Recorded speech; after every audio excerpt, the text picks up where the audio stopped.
Hello and welcome back again to my YouTube channel, The Mommy Jaja Vlogs. For today's video, magbabahagi ako ng mga pampaswerteng pagkain ngayong darating na bagong taon ng 2025 na Year of the Snake.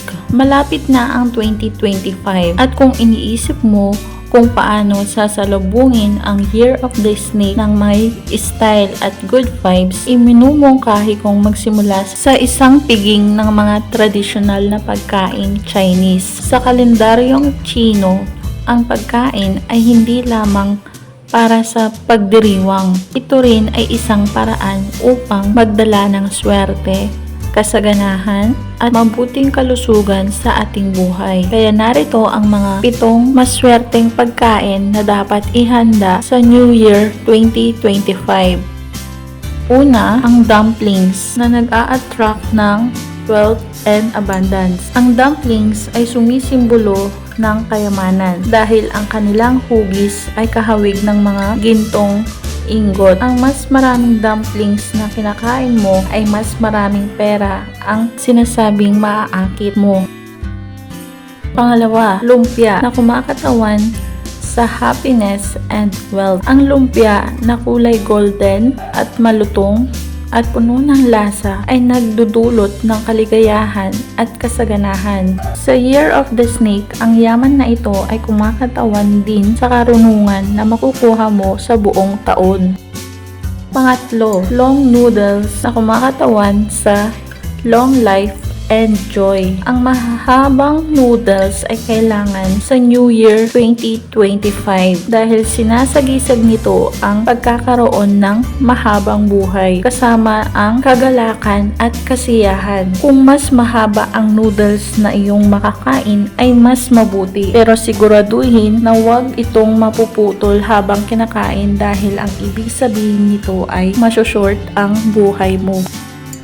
Pang-apat, whole fish na kumakatawan sa abundance and success. Ang isda ang pinaka-star ng pagkain na sumisimbolo ng kasaganahan para sa buong taon. Ang Year of the Snake na nauugnay sa transformation at swerte ay magdadala ng kasaganahan kung maghahanda ka ng buong isda na dapat buo ang ulo at buntot, at siguraduhin din na mag-iiwan ka para bukas para sa susunod na araw ay mapalawak ang kasaganahan hanggang sa hinaharap o future. Panglima, ang mga orange and kiat-kiat na kumakatawan o sumisimbolo ng luck and gold. Sa Year of the Snake, swerte at kayamanan ang kasama nitong mga kulay golden o orange o mga kiat-kiat. Ang mga orange at kiat-kiat ay sumisimbolo sa ginto at magandang kapalaran. Panatilihin na lagi itong meron sa mesa at pwede din itong pangregalo para makaakit ng positibong enerhiya at tagumpay. Ang pang-anim ay pork o meat, karne ng baboy na kumakatawan sa prosperity and happiness. Ang baboy ay isa pang ulam na kumakatawan sa kasaganahan, lalo na ngayong Year of the Snake. Ang pagbabago at pagkamayabong ay mga pangunahing tema ng taong Year of the Snake 2025. Kaya ihanda ang inyong paboritong ulam ng baboy. Ito man ay barbecue, lechon, o kahit na anong luto ng baboy ay dapat maghanda kayo para matamasa ang kasaganahan at swerteng kaakibat nito.